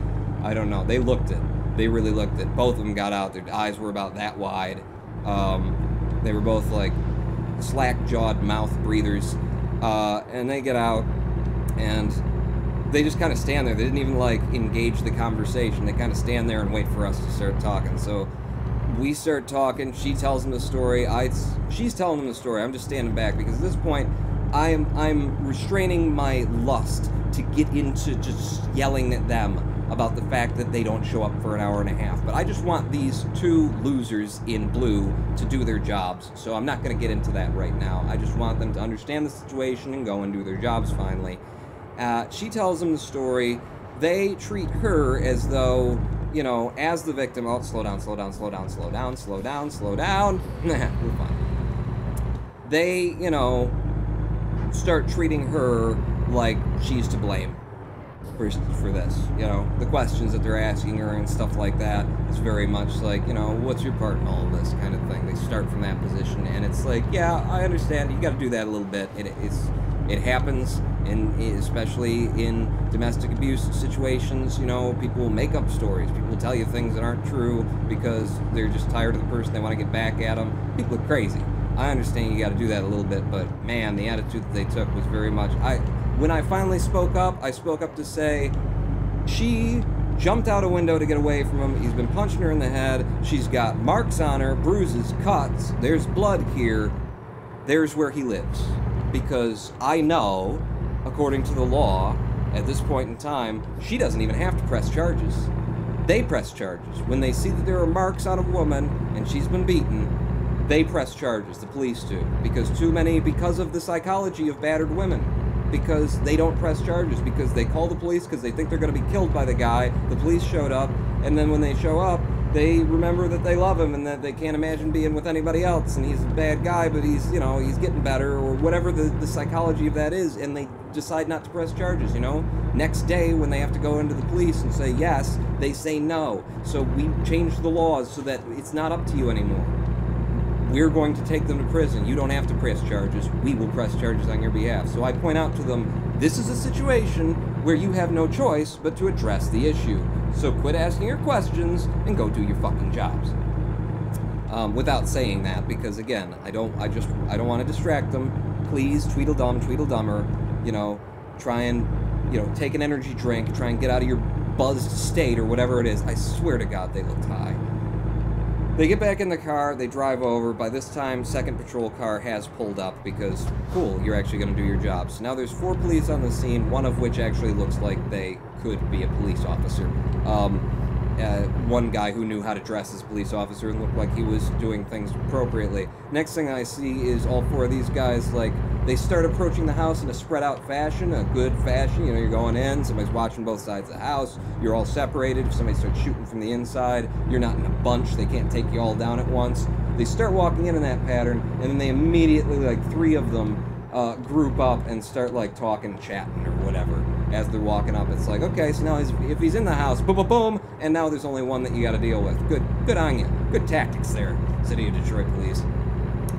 So they go up onto the porch, and, you know, it takes them about a minute and a half to get their druthers to actually knock on the door. He starts beating on the door with the end of his flashlight and shouting in, and of course the guy's not coming to the door. Christ, we heard him board the windows up after he knew that the police were coming. So he's not coming in. He's locked down for the night. He's going to hole up in that house. So he doesn't come to the door. Well, they don't want to kick the door down, or maybe they're not legally allowed to kick the door down in this situation, whatever. So they call the woman, who I've been protecting for the past hour and a half, out. How are we doing on gas? We're still okay.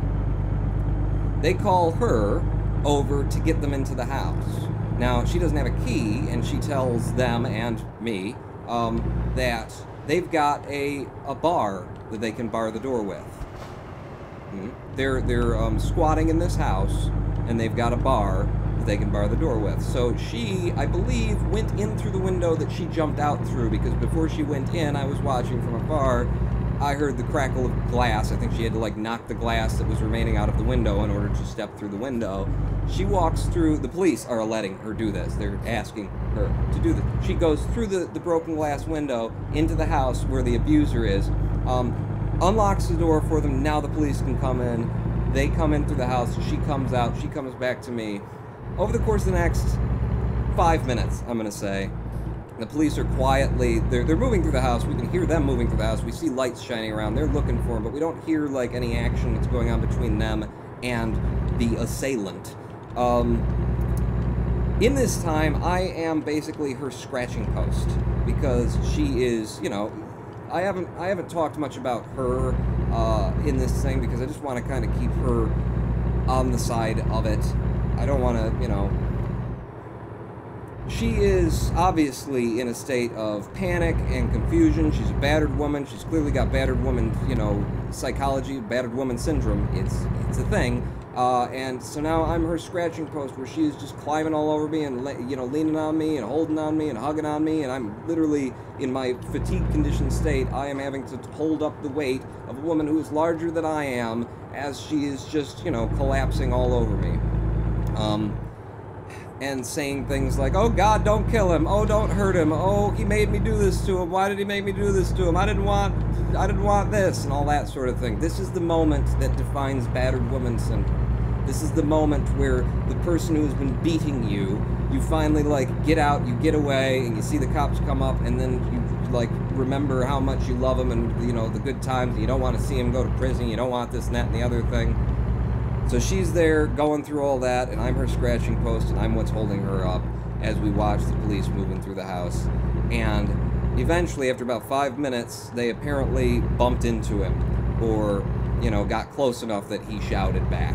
So now we're hearing shouts in the house back and forth, and she's freaking out. Oh God, don't kill him, don't hurt him, please don't hurt him. She's shouting at the house. And this goes on, I want to say, for 10 minutes. 10 to 12 minutes, they're in the house. And in the meanwhile, another police officer has pulled up, and this time out of the cop car comes a person who I'm going to call Sergeant in the story, because he is dressed like not just a patrolman. And he managed to tuck his shirts in, which is not something I can say for Tweedledee and Tweedledipshit. He looks like he's an older gentleman. He's probably in his late 50s, mid-50s, late 50s, and he looks like, he looks like a man whom is in charge. So we got him on scene. We got now I believe 5 officers and him, and they're in the house for 10-12 minutes. with just shouts going back and forth, them trying to call him out and him shouting back at them. We can't tell what he's saying. And after about 10-12 minutes of this, they finally come over to us, and Sergeant comes over to us. And Sergeant walks up. The first words that he says to us, the first words that he's ever spoken to us, speaking to the battered woman and I, says, "All right, so where we are right now is we can go up there and we can kill him." That's what he leads with. We can go upstairs and we can kill him. And we both look at him like the mixture of multiple reasons to be in shock there, you know? Are you a police officer? Are you in charge of this situation? You're speaking to the victim of a crime, who's a battered woman, whose psychology you should have some kind of understanding of, and you're going to say, we can go up there and we can kill, you know, this person who you love but who abuses you. Or, first you're giving her options? She's not in charge here, officer. You're in charge. Let's play it safe. The Detroit police decided to play it safe that night. So let's play it safe. And we will get to that part of the story. He says to us, we can go upstairs and we can kill him. Because he is holed up in the attic right now, and he's around a blind corner. And basically, if we go upstairs and have to turn a blind corner, we're probably going to shoot him dead. This is what Sergeant says to us. This is very loosely a quote, okay? We can go upstairs, we can kill him. We're not going to turn the blind corner, you know, we're probably going to end up shooting him if we turn the blind corner upstairs. Or, we can back off and just let him come down in his own time. And I'm standing there going, I'm pretty sure that's code for you guys driving away. Because immediately in my head, I'm doing the math and going, if he's in the attic and you're moving through the house and he's not coming down, and you don't want to turn a blind corner, if you guys leave the house and sit out in your cars for a while and wait to see if he decides to, that's not going to happen. So what you are proposing right now is that after an hour and a half of us trying to get a hold of you, you finally come out, Tweedledum, Tweedledipshit. You finally go into the house, you find him, he's battered her, he's hiding from you, and apparently he's shouting at them, "You're gonna have to kill me." He told us that too. Sergeant communicated that to us, to me and the victim. "You're gonna have to kill me." Your proposal is either we go up there, turn the blind corner, and start shooting and kill him, or we'll just leave, is what I'm hearing. He hasn't made that perfectly clear yet, but that's what I'm getting from what he said. So I jump in and say, well, that doesn't work for me, because now this is my problem. She came to my front door, and now I have stood toe-to-toe with this guy in the middle of the street, him with a baseball bat, and I didn't mention that I had a samurai sword. I didn't mention at that point. By the time they got here, it's been an hour and a half. I'm not going to be on my porch with a weapon when the Detroit police pull up. Recently, there was a film shoot in Detroit, and the police shot and killed someone on set because they had a weapon that was a fake weapon. It was a movie set. They killed him. I'm pretty sure they killed that person. I don't think it was just a shooting. I think they accidentally killed someone because they misconstrued what was going on. And you know that if it was a movie shoot, they reported to the city of Detroit that they were doing it. Anyway. A film shoot, says Victini. That is a bad pun. That is. Just keep to the actual definition of the word theory. Why American trucks are so dated compared to European trucks? Yes, they are incredibly not aerodynamic, aren't they? I do need a little bit of a pause from the storytelling. It takes it out of me. It really does. It's a wild, wild west, says Looney 700. Let's grab another quick job because there's a lot more story here to tell. The officer is giving us the option. What do you want us to do? Giving the victim the option. Should we go out there and kill him, or should we just drive off and then you can just deal with the situation? It will be as though we never came. You were involved in a 2-hour-long 911 not responding, and then the cops show up, and then he wins. The assailant wins by going into his house and hiding in the attic and saying, "You're gonna have to kill me," and he wins. Police versus guy who, and they've been told, there's no reason to believe he has a gun. He had a baseball bat earlier. She says we didn't have a gun in the house. He doesn't have a gun or anything like that. They decided we're just gonna walk away. Is their pitch to her, and I get in Sergeant's face and say, yeah, that doesn't work for me, buddy. Where are we going? Jackpot back to Reno. Carson City I haven't been through, but that takes me through Reno, and I've already been to Reno. That takes me back to Oakland, been there. San Fran, I don't think I saw. Barstow is a very long drive. I think I like the idea of going to San Fran. Did we go to San Fran? We might have been, but I want to see the bridge. We're taking the job, and we're going, even if I saw the bridge before and had forgotten. Finish him! Don't you feel the rush? His life was in your hands. What? Drive to Vegas. They didn't offer me a drive to Vegas. What are we carrying? It's a box. I don't know. I didn't pay attention. When have I ever done that? You know? Yeah, that's not gonna work for me, Sarge. You guys just turning around, walking away. It's not gonna work for me because now this is my problem as well. And if he gets up his druthers and comes over to my house after you leave, you know, if you don't pick him up, if you don't take him in, as far as I know, this guy has warrants in other states. He's been in prison for, according to her, 20 years, and he got out of prison, and then they came from Indiana to Michigan, so he jumped his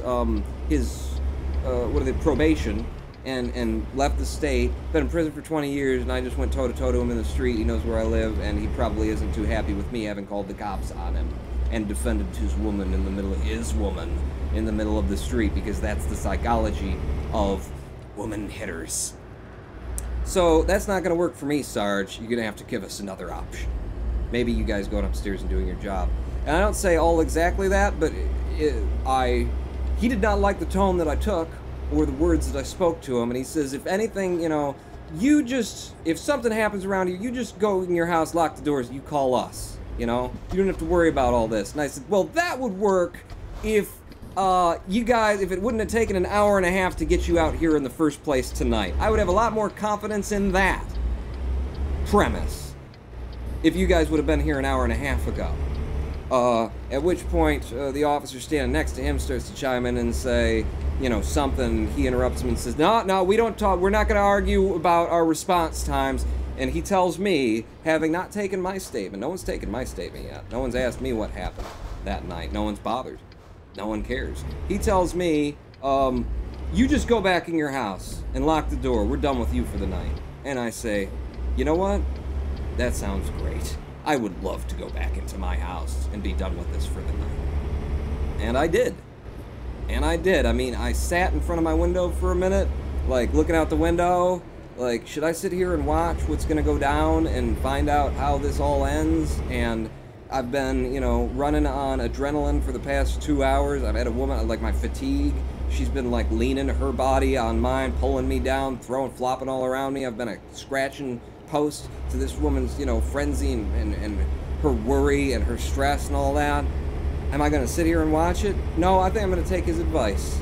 And I'm going to lock the door. This moron, Sergeant, I'm actually going to take his advice, at least on this head. I'm going to lock the door. I'm going to turn all the lights out. And I'm going to spend the next hour and a half waiting for my adrenaline to subside and my outrage that the police department in the city of Detroit does not respond and would propose to a battered woman, what if we just left? This is a place where you stay, and he's in there, and so you have no place to sleep tonight if we just leave him there? Huh. And he was beating you earlier, and now you've called the cops on him? Huh. What if we just left? That's a good solution, right? So I decided, yeah, I'm done for the night. I turned out my lights. It took me probably 2 hours for the adrenaline and the outrage to subside, and then I managed to go to sleep. Thus ends Act 2, because I don't know how it ended at this point in the story. Act 2 has been completed. How you feeling? Do you guys want to stop and get some Skittles for the rest of the story? You want to get some jujubes from the counter? You know, rebutter your popcorn?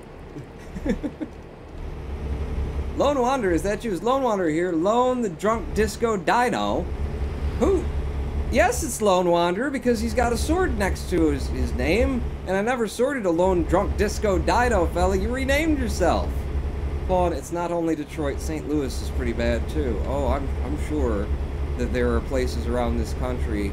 You know what? So, sidebar, I obviously went up and started looking up statistics and started thinking about what can I do about this? How can I, like, what can I do? What can I do to make this better? Is there something that I can do to make this better? So I started looking up statistics and stuff. I went to look up what is the City of Detroit Police's response time currently. It doesn't exist.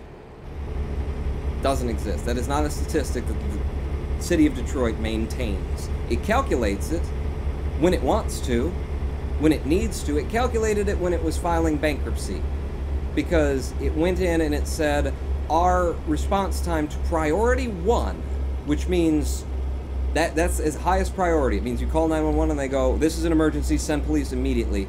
They told the state of Michigan or the federal government, whoever it was they were filing with bankruptcy at that time, they told them that our priority 1 response time is currently, oh my god, slow down, is currently 58 minutes for a priority 1 issue. And that was a lie. It's come out now that that was a lie. That was a gross exaggeration of their priority 1 times. They could find no evidence of any situation in which the Detroit police have responded to a priority 1 thing in 58 minutes. But that's what they said, 58 minutes. They calculated it at that time. They don't keep that record until they want it. And then, after the bankruptcy, in order to prove that it was all worth it, and, you know, thank you for the money, and it's what needed to be done, they recalculated it and said, our priority 1 response time is now 14 or 15 minutes or something like that. Which, for, again, just take a sidebar within the sidebar. You call 911. It's a priority 1 emergency. That's like, someone has just been shot. It's a priority 1. You will now wait in the City of Detroit on average a quarter hour for them to show up. Priority 1. Priority 1. Someone is standing, he's got a knife to my throat, and he's told me to call 911 and beg for my life because he's a sick psychopath, murdering bastard, and he just wants to see me suffer. Please, someone help me. He's letting me tell you where I am. He says he's gonna kill me in 13 minutes. You're dead. In the City of Detroit. And that, whoa, you can bypass the way station. Hey, thank you. Because they like my story. In the City of Detroit, that's an average. 15 minutes is an average. That means sometimes they get there in 8. Sometimes they get there in 22. Priority 1. Things are on fire. People are dying. You know, I'm being robbed as I speak. There's a man in my house. I'm hiding in my closet. We'll be there in 8 to 22 minutes. City of Detroit. Yeah. So I went looking for those statistics, found out that they don't exist. They don't maintain them regularly, and what I found out is, I decided, well, what about New York City? Let's look at a place that has 10 times the civilian population that we have in Detroit, and see how they manage to, you know, handle that. How they manage to handle a police department. And what their response times are. They have records that are updated regularly on their response times. And their response times are reasonable. You know, it's a dangerous city, New York City. I mean, it can be. So, they have a police department that's able to keep up with it. Hello, Mashy Boy. Thank you for the follow. Welcome to the stream. I looked it up, and Detroit, it seems, you know, they absolutely could. If New York City can do it, my God, the City of Detroit absolutely could do it. It's a lot less to maintain. Literally 10 times or more than 10 times less. More than 10 times less? More than 10 times less the number of citizens in this. They don't maintain those records, but the last time that they spoke, they said it was like 14 minutes or something. That was back in 2014. And that's priority 1. So what happened last night, or not last night, oh, I couldn't even see. I'm sorry! That's why I moved over slow. I did cut him off. Oops. When this happened, we were clearly not given a priority 1, which means if you are in a situation that is bubbling, that is boiling, that is brewing, before something happens, before someone has been shot, the time where police can prevent something horrible from happening, you know? If someone's been shot, then what are we gonna do? We can get there and maybe prevent other people from being shot. Maybe. If the person doesn't run in the 15 minutes it takes us to get to the crime scene. If you're priority 2 is basically reserved for things that are probably going to happen.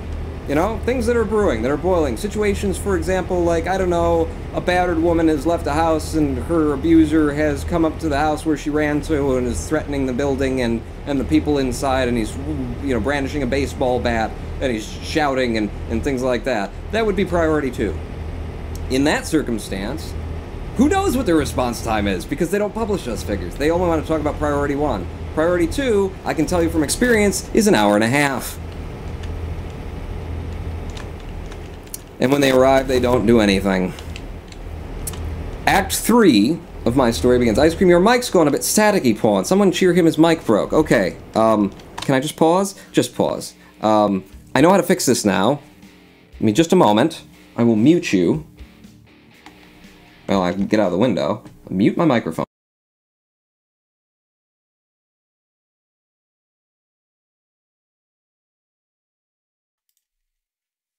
There we go.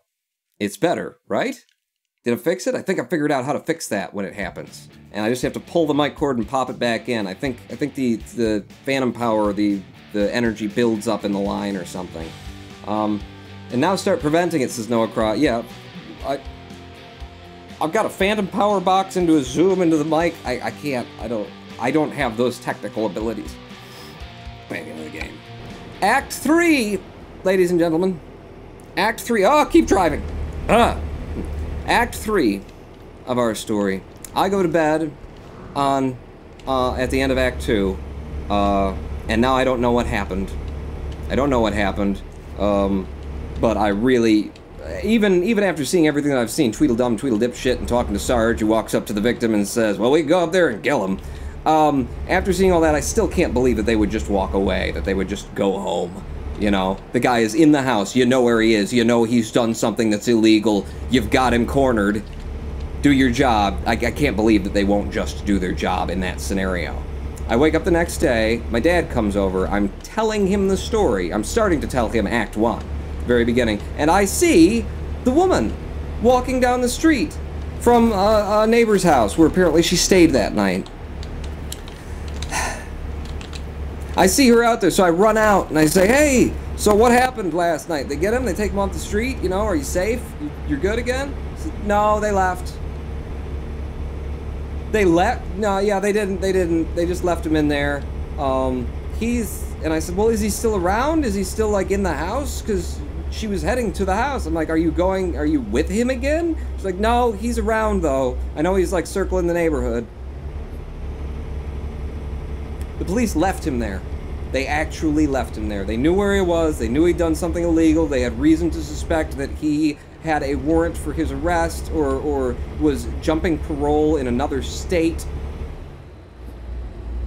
They decided after an hour and a half waiting for them to get there and a half an hour of them not getting anything done, best thing to do, leave him on the streets, leave him in the house that he shares with this battered woman, and, you know, just let it be.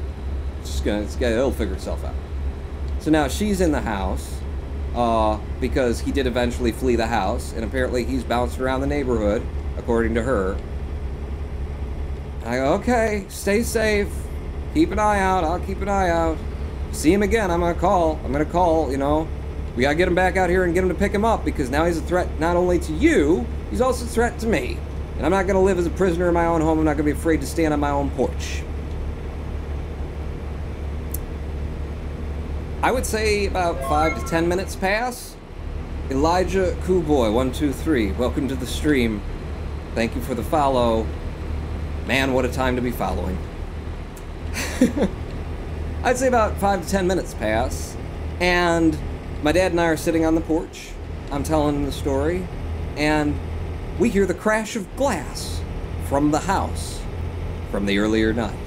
In the house the woman had just gone into, we hear a window shatter, which is the third window that I've heard shatter, because I also failed to mention in the first part of the story that in addition to the boarding up of windows, at some point after I went home and went to sleep, well, laid down in bed for 2 hours, I heard through my window him shouting out the windows and throwing things through the windows of the house at the police. And I thought for sure there's no way, oop, turn your lights on, there's no way that they're just gonna leave him in the house after he's chucked things at them through windows in the attic. No way they walk away. They walked away.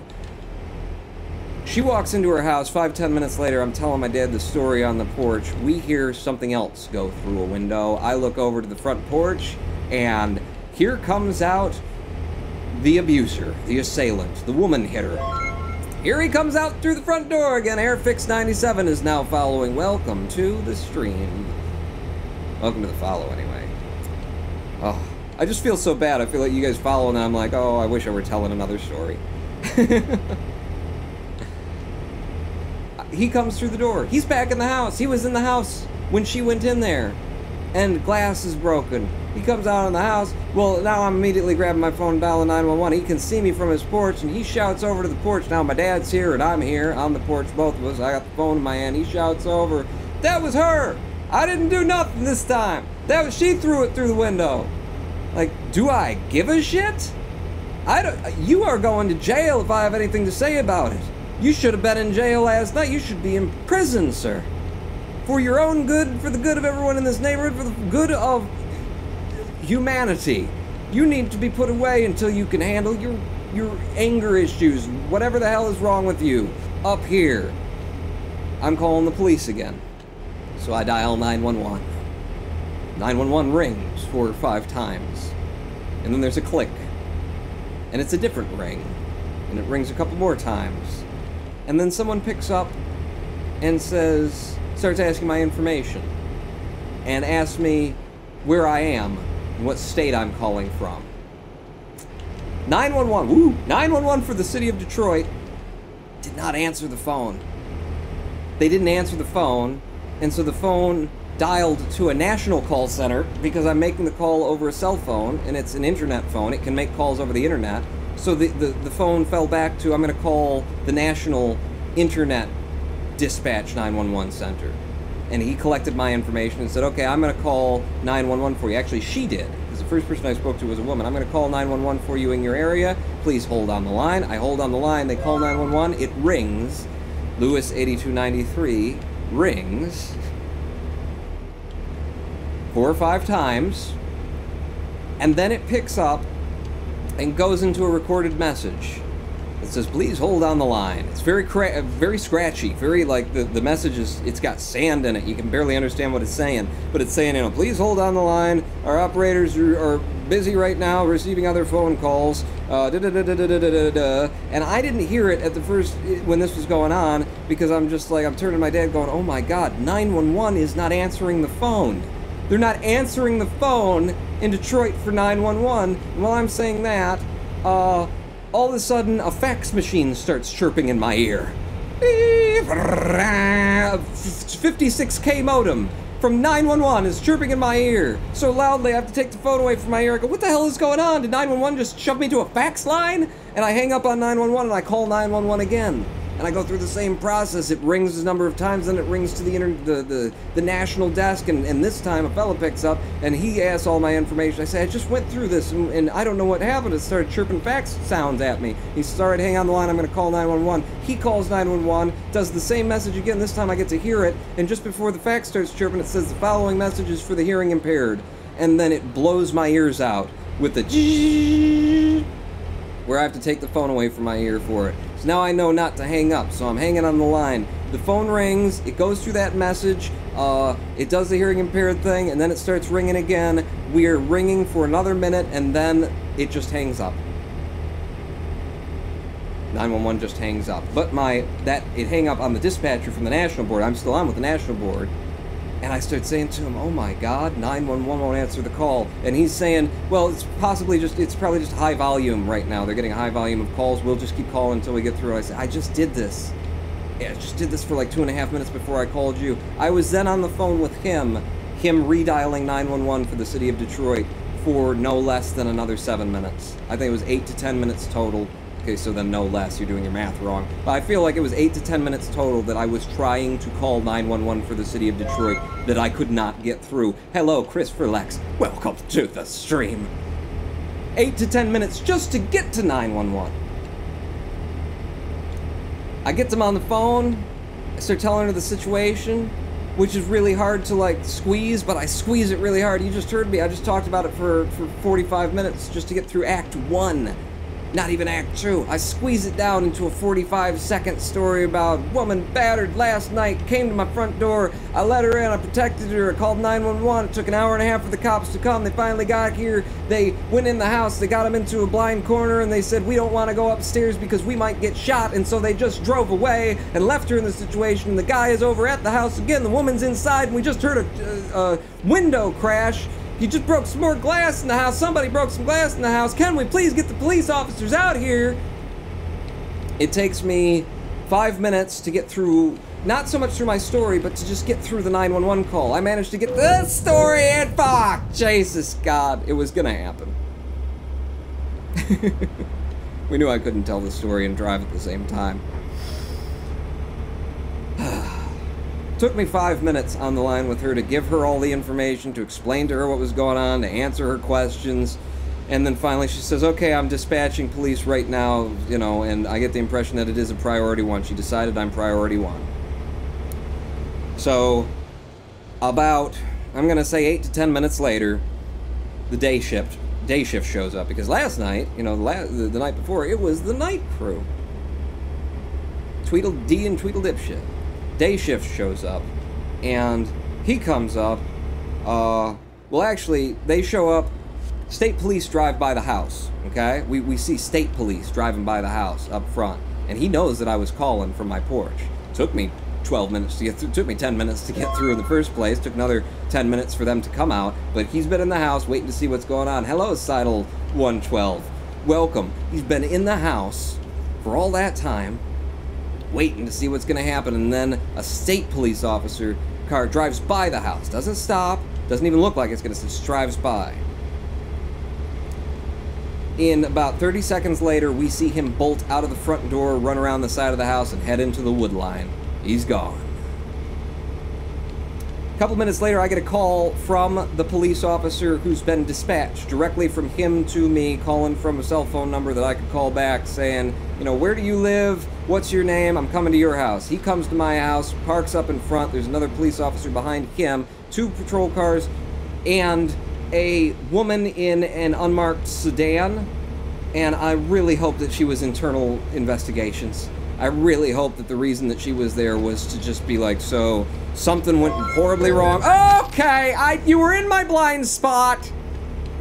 Hello, please stand by. Please stand by for 911 assistance. Are you out of my blind spot now? I'm not even gonna look. I'm just gonna merge over slowly. Devin 89 420. Welcome.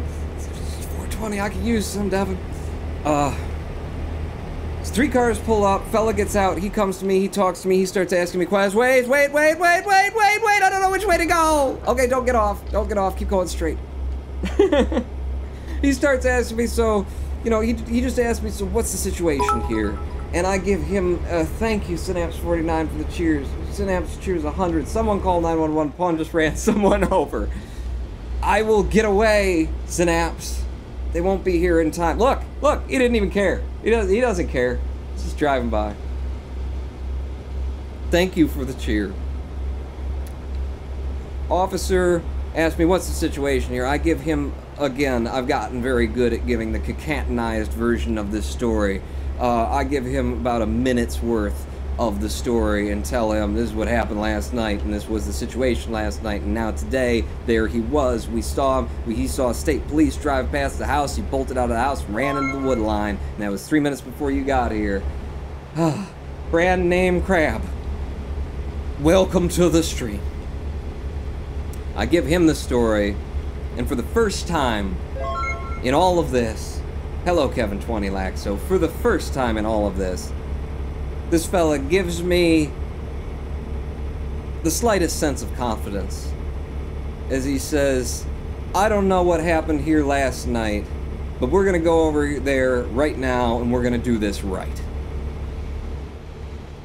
And I finally felt like, okay, maybe there's some, maybe we got a reason we can believe in something around here. Oh, I'm damaged, I'm getting low on gas, I'm going into the gas station. Synapse 49 has just subscribed. Thank you for the subscribe. That's a resub, isn't it, Synapse? thank you so much for the subscription. Let's get some gas, let's refuel, because we are just coming to the end of... We're getting near the end. Oh, you gotta hold down enter. We're getting near the end of the story, finally. I don't know, I've blurred the line between Act 2 and Act 3. No, we're in Act 3. This is Act 3, right. We're getting there. Damn state police sounds like some actual police. He wasn't state police. State police drove by. Noah Crow, I'm sorry, I should have made this clear. State police did indeed drive by. Engine malfunctioning. Service as soon as possible. Is there a service place here? Well, don't look at it like that, Pawn. Get this up, and then zoom in as much as you can. I see, I'm gonna assume a way station and a place to sleep. This does not look like an auto service. We just gotta drive on. Fuel expenses covered by the employer. Oh, well, I'll stop for fuel every time then. In fact, give me some coffee and Slim Jims, something like that. I gotta keep up. I'll take some, you know, you get some ice cream or something. It's getting kind of hot in this cab. This was not a state police officer. State police drove by, but the person who came to my door was a Detroit police officer driving a car that didn't look like it came out of the 50s, by the way. Rush 69. I'm sorry. I'm running out of energy. I've been telling a story for 2 hours. I feel like Woody Guthrie. Or is it Arlo? Anyway, that's Woody Guthrie. He was he was driving a car that had like a push bar on the front of it. It was one of the nice new DPD police cars. The ones that they came by with the night before were old 70s vehicles. They were the kind of thing you see them drive up and you expect to hear somebody say, "Well, those Duke boys are in a bit of trouble today. They gonna have to watch out for the law." This guy drove up. He was wearing a flak jacket. He was an officer. He looked the way that you want your cops to look. And he was driving something, and he acted like you want your cops to act. He recognized that something had gone down the night before that shouldn't have gone down, and said, "I'm gonna make it right." And he went over to the house, and I don't know, at that point, my dad was there, we had work to do on the house, I left it. I am trying to not be so involved in this, because it's stressful as hell, and I got health issues already, thank you very much. I left it there. I spoke to her again. I believe it was last night. I spoke to her again. I saw her on the street. She was walking by my house. She walks around the area. And I asked her, "So, what happened? Did they do anything?" She said, "Well, they got a statement, and they asked me a bunch of questions and whatnot, but they didn't catch him because he left." And ladies and gentlemen, as I sit here today, I started this live stream about an hour and 45 minutes ago. I can bypass the way station, thank you. About an hour and 45 minutes ago, I started this live stream. Oh, God. And the truck was complete and working at that time. I started this live stream, and I tell you that as I started the live stream, before I started the live stream, he was on the porch of that house again. He was there. He was walking around, and he was doing what he's been doing for 2 weeks before any of this stuff started. He was standing in the street, talking fast and yelling at people to his left and his right. He is still on the street today, ladies and gentlemen. The police have come to this area twice. The 911 has been called 9 times, at least. At least. They've been called 9 times over the course of the 2 incidents, and the Detroit Police Department has accomplished literally nothing, and I sit here in my house living in a neighborhood with a fella who is, I can see his porch from my porch. He is kitty-corner to me, and he knows that I called the police on him twice, and he knows that I protected his ex-girlfriend on the night that he was beating her up, and she threw herself through a plate glass window to get, well, not a plate glass, through a window in order to get away from him, and I sit here live streaming today. He is back. And if I call the police, he'll just run, and they won't catch him. If the police indeed ever come out to do anything about it. I called the police back before I managed to talk to her the night after to see if they could tell me what happened. They couldn't. A report had not been filed as of yet. And it was the night shift, so they didn't know anything that had happened during the night shift. I should slow down and abide the speed limit here. And what they did offer me, however, is they could put my house on the watch list. Basically, they've got a list, apparently, where You can put your house on it and say, you know, could you guys keep a special watch on my house because there's reason to believe that there is a threat upon this house. So for the next 3 days, for the next 2 days now, because a day has passed, for the next few days, I will be technically on the watch list. I think I still had cruise control on or something. No, we're going down a hill. I'm doing 65 and a 55. I need to apply the brakes. That's all I can do. And right now, where I sit, you know, I recently, we did this PC upgrade. I upgraded to the Ryzen 5 so we could do live streams 1080p 60 frames per second so that I could focus on Twitch instead of YouTube because Twitch is the platform that actually makes sense these days. I thought that was the last amount of money that I was going to spend. Like last big putting out money for a while, you know. I got taxes to pay. My house taxes came in for the city of Detroit this month, so I've got to pay $300 out of a $700, $350 out of a $700 yearly bill for my taxes to the city of Detroit, so that they can continue to maintain their 911 and police services for me using my tax dollar. I got to pay that next month, and in addition to that, I now have to go out and spend $200 on a pistol. On a real pistol, not a fake airsoft pistol, not a blunt-edged katana. I have to go and buy $200, get an actual gun with actual ammo, and spend some time at a shooting range. CMS 929, welcome to the stream. I would love to live in a world where we could have an intelligent and thoughtful conversation about gun control, about whether or not it makes any sense to have guns out on the streets, and whether or not, you know, how strict the laws should be in terms of licensing people to own them and concealed carry and all. I would love to have an intelligent conversation that considers all the angles about that and looks at the statistics and asks the question, how is it that across the river, the Detroit River, that in Windsor, they have a death rate of, like, they have violent crimes by handgun of 1 or 2 per year, and over here we have hundreds per year. We have more than there are days in the calendar.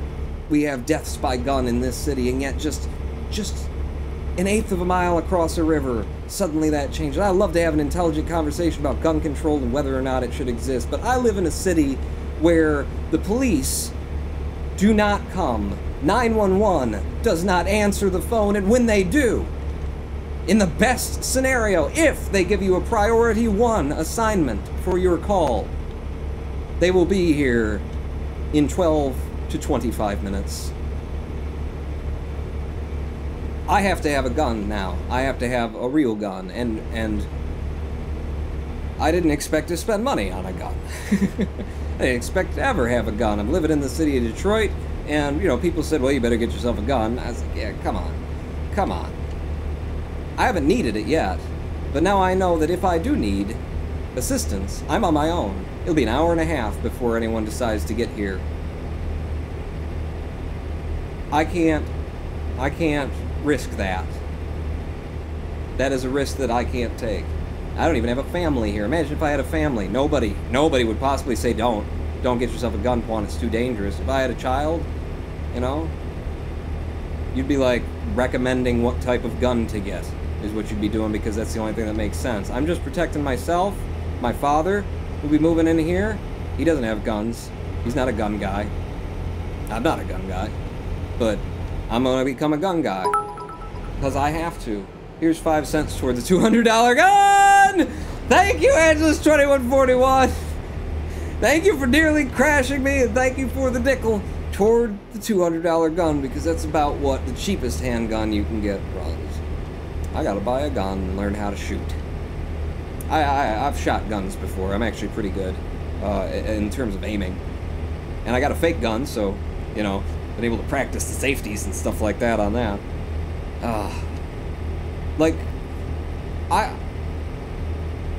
Several years ago, I would have been the guy who said, you know, who would have argued for, just take the guns away. What did I tell you about reading text and driving? You're the one cheering! You're the text I'm reading! A few years ago, in my youth especially, I would have said, just take all the guns off the street, you know? Or at least I would want to have a conversation about it, because my thoughts on gun control... Hello, Bikini. Be Kiki. Welcome to the stream. My thoughts on gun control in truth and honest, I don't want all the guns off the street. I mean, here's the thing, like, I have seen the culture in the community and the familial, the family thing that happens around, like, hunting. Like, it's not my experience. It's not the experience that I've had. It's not, what am I, I'm coming up to a toll booth? Is this a toll booth? Oh, well, I gotta go on this side, apparently, because this is where the floaty things are. Yeah, it's a toll booth. Okay, stop, pawn. Your brakes are a little bit damaged from running into things. Sure. Pay the toll. And then go. I wasn't raised around guns. I didn't have that experience of, like, going out and hunting and stuff like that. And I don't like the idea of hunting, going out and killing, you know, living things for your amusement. It's not my thing. But I know people who did grow up with that, who have incredibly strong family memories of going hunting together, and I see the sporting side of having rifles and going into it's not something that I want to do, but I'm not going to take that right away from people who do want to do it. I think they should be able to do it. I think there is a history there, and there's something going on that, you know, I think a lot of people find their way to the military because their dads were hunters. And their dads were hunters because they were in the military, and I think it makes for a strong military to have that kind of thing. There's a lot of reasons, but mostly for me it comes down to personal freedom. I think you should be able to buy hunting guns for the express purpose of hunting. I feel that that's good. Several years ago I might have said that and said, but anything else, for any other reason, no. Am I going over the Golden Gate? Because it's not red, but we were coming from to San Fran. Is this the Golden Gate? It's not gold or red. They lied. Today, I can't make that argument because I live in a place where the police are not there for you. 911 is not there. You are on your own. This is the Wild West. You can call them, and they will come to pick up the bodies. That's about the best that you can do there. So I have to have a gun, and I have to be a gun guy. I have to, you know how to use a gun is what that comes down to, and know how to safely have and hold and own and maintain a gun. And it's just, I thought we lived in another world. I thought we lived in another time and in another country, and we don't. We don't. At least not in this city, in this state. It's not a place where you are protected from, you know, the evils that are lurking in the night, from the crazy wild minds, the people who have lost it. You aren't protected. You have to protect yourself. So, what do you think? P1911, you know, P92, what are we talking about here? We got a 9mm, or should I go with something, you know, that's a larger caliber? What do you recommend, huh? You know? I think I'm a good shot. I don't think I need a large clip. You know, historically I've been pretty accurate, even with the pistol. Pistols are really hard to shoot with, man. They got no accuracy to them. Has been my experience. Maybe it was just the pistols that I've held and used that, you know, somebody put in my hand and said, here, give this a try.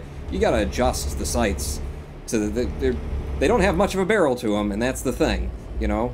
But regardless, I feel that I'm pretty accurate with a gun. Maybe a 6-shooter, you know. It'll all come down to what's cheap, is what it's gonna come down to. But I gotta get a gun. Pawn's already got a katana, says Electrical 34. We need to go back in time to the time of cannons, trebuchets, katanas, and broadswords, because I'm already prepped for it. Right, Victini, not a bad idea. Get a 50 cal mounted MG with a 270-degree rotation mounted in your living room window. Couldn't hurt. I mean, I called a friend, I called my friends and I told them the story. Obviously, not this long-winded version of the story, but I told them the story. To get it off my chest, to get a little bit of comfort and that sort of stuff. And, you know, one of my friends is sitting on the phone with me, and he's saying, okay, well, I just looked up, you can get a film that will bulletproof your windows.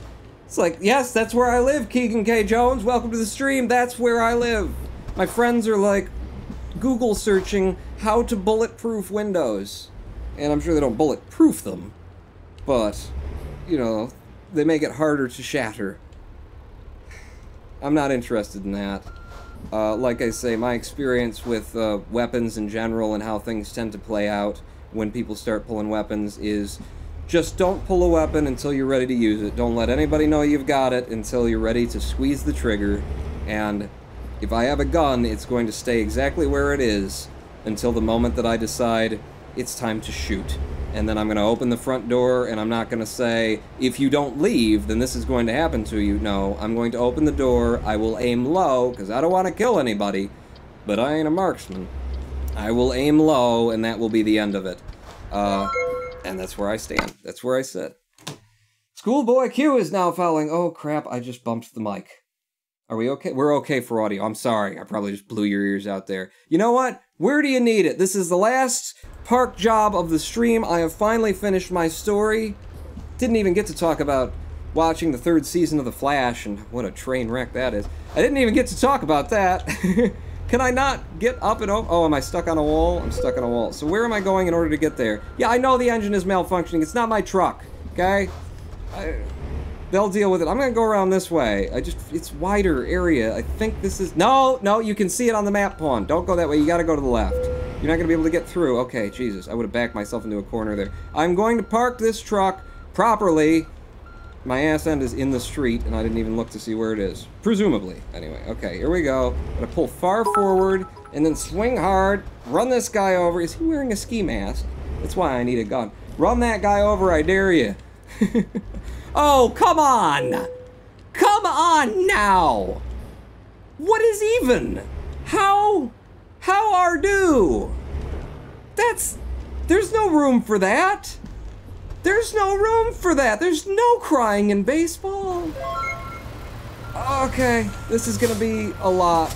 I don't even know which way I need to spin the wheels. Chucky 35, 350 UK is now following. Welcome to this. Thank you for the follow. Oh God, this is it. I should have just said, you know, I'll put it somewhere. How am I supposed to do this? Pawn, I think you swing in there and then kind of donut hard back. All right, we got a plan now. No, okay, I'm pushing the thing. It's gonna end up in the wall of the building here. The direction I'm pushing it. Yeah, we'll just wait for it to hit, and then you'll know where you need to. There you go. I need to pull forward first, and then I need to back her up, and then I need to do a donut swing. In a space that is too... Man, they really upped the ante.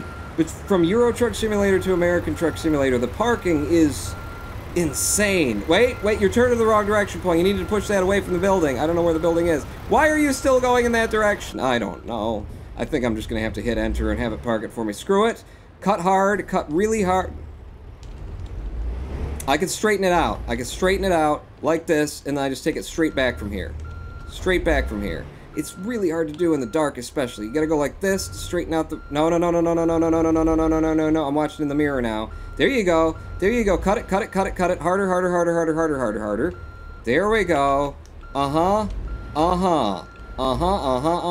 And now I'm gonna hit it in the other direction, aren't I? I'm totally rubbing that wall.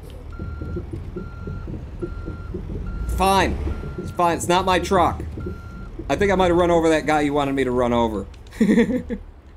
I can't. I still need to pull forward and pull back. I am going to make my best effort here. I think you should have gone around the building wall. I don't think you can. Yeah, oh. You mean just, like, is that code for just having not done it? Will you, for the love of God, spin the... I did my best. I did my best. Satisfactory. I ran into the side of the... And then there was the damage, and I scraped it along, and then I couldn't park it. Nonetheless, I have gone up to level 5. I am an enthusiast driver now. Give me some fragile cargo. I think the distances we're getting right now are pretty good. Let's do some fragile. Yeah. Which we will do for next time, because we have come to the end of the live stream, ladies and gentlemen. Suggestion for a firearm that isn't ridiculous and or illegal. Sig Power 240. Decent magazine, but still fairly competent for CC. Closed combat? Close combat? Is that what you're talking about? I don't... End the stream right with a M. Just kidding. A W. Ladies and gentlemen, boys and girls, I am the Ronin Pawn. We live stream here every Wednesday and Sunday at 4 p.m. Eastern Time. Do follow if you haven't already. Mark that on your calendars, and I really do hope to be live streaming between now and this Wednesday, presuming I am not busy defending myself or my fellow citizens of Detroit from incursions. Julio Jacter, good idea. Follow his lead. I will see you next time. Thank you for listening to this ridiculous story. There will be a video on YouTube about this. There needs to be a video on YouTube about this, and it will link right here so you can get the longer one, Forza Dude 11. I am the Ronin Pawn. Music, please.